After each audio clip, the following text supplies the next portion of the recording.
Hello दोस्तों, Khan education centre में आपका स्वागत है। आज हम लोग पढ़ेंगे रेलवे से संबंधित मोस्ट इंपोर्टेंट जीके, जो आपका एग्जाम के लिए बहुत जरूरी रहने वाला है, क्योंकि ये बार बार रिपीट होता है और इससे संबंधित कुछ अलग भी डिटेल बताने वाले हैं। तो वीडियो पे जरूर बने रहिएगा और देखते रहिए इस वीडियो को, तो आपको समझ में आएगा। चलिए पहला क्वेश्चन पढ़ाते हैं।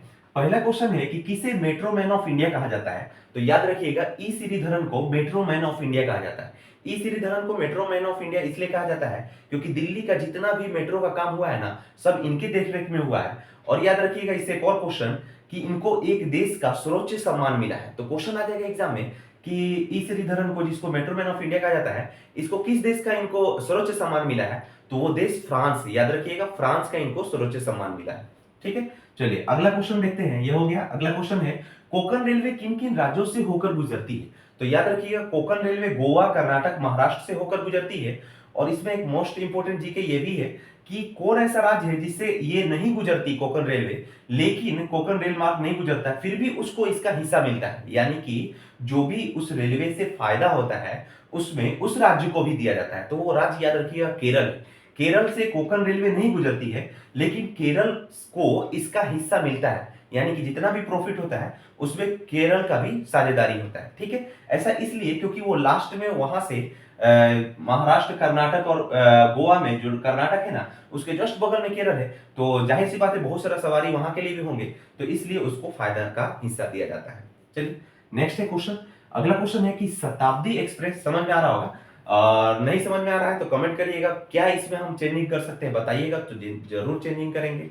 ठीक है, तो अगला क्वेश्चन है कि शताब्दी एक्सप्रेस किस व्यक्ति की जयंती पर चलाई जाती है। देखिए इसमें बहुत सारा कंफ्यूजन है, कहीं गांधी जयंती दे देता है, कहीं नेहरू जयंती दे देता है, तो इसमें से कौन सा होगा, इसलिए इस क्वेश्चन को लिखे है। तो याद रखिएगा कि इसका आंसर पंडित नेहरू होगा, कि जवाहरलाल नेहरू के जयंती पर शताब्दी एक्सप्रेस चलाई गई है। और ये शताब्दी का मतलब होता है 100 साल।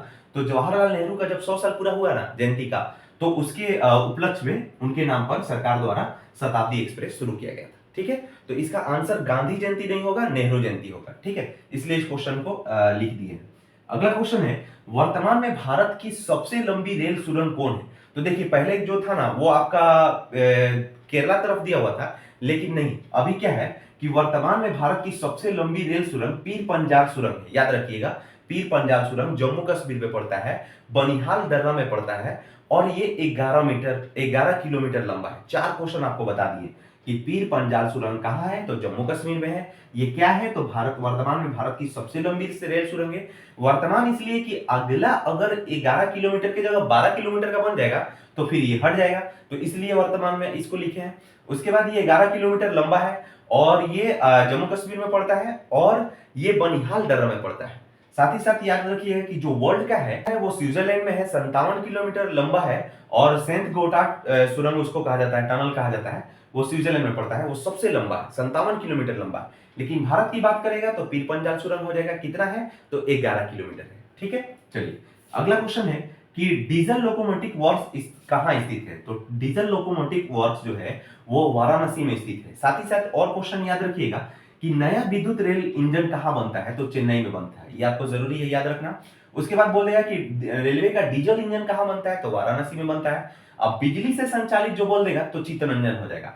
नया नया अगर बोलेगा ना तो नया के लिए आपका चेन्नई हो जाएगा, लेकिन जो पहले से चला आ रहा है अगर उसमें बोलेगा तो बिजली से वो चित्तरंजन हो जाएगा।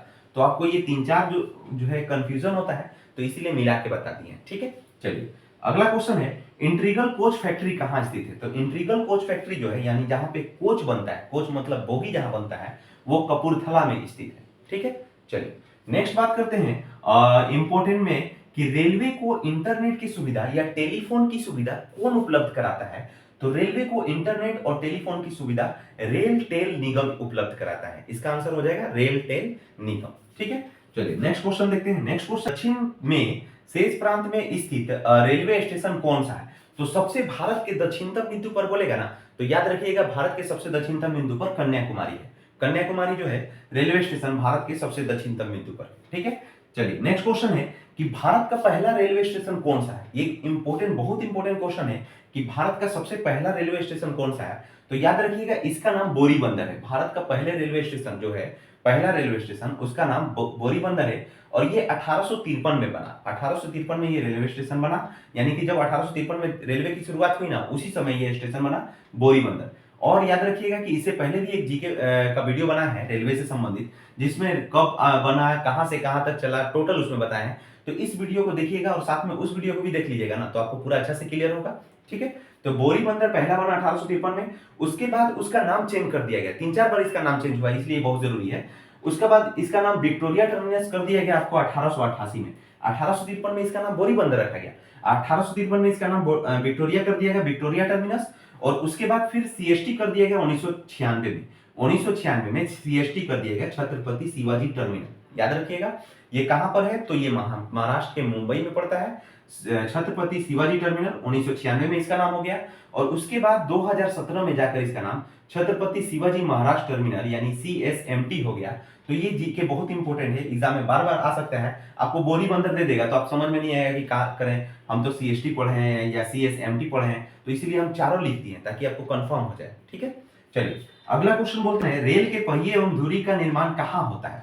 तो रेल के पहिए एवं धुरी का निर्माण बेंगलुरु में होता है। याद रखिएगा, रेल का पहिया और धुरी अगर बोल देगा तो बेंगलुरु में होगा, लेकिन अगर इंजन बोलेगा तो यहाँ पे जो लिखा दिए वो वाला होगा कि नया विद्युत रेलवे इंजन चेन्नई, डीजल वाला वाराणसी और बिजली वाला चित्तरंजन। ठीक है, नेक्स्ट क्वेश्चन है कि आपका अपने मुख्यालय से निकलने वाली ट्रेन क्या कहलाती है।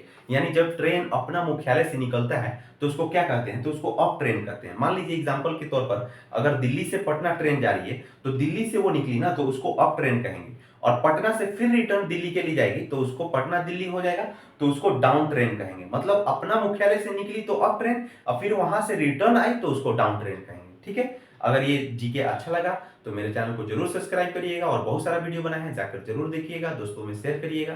Thank you.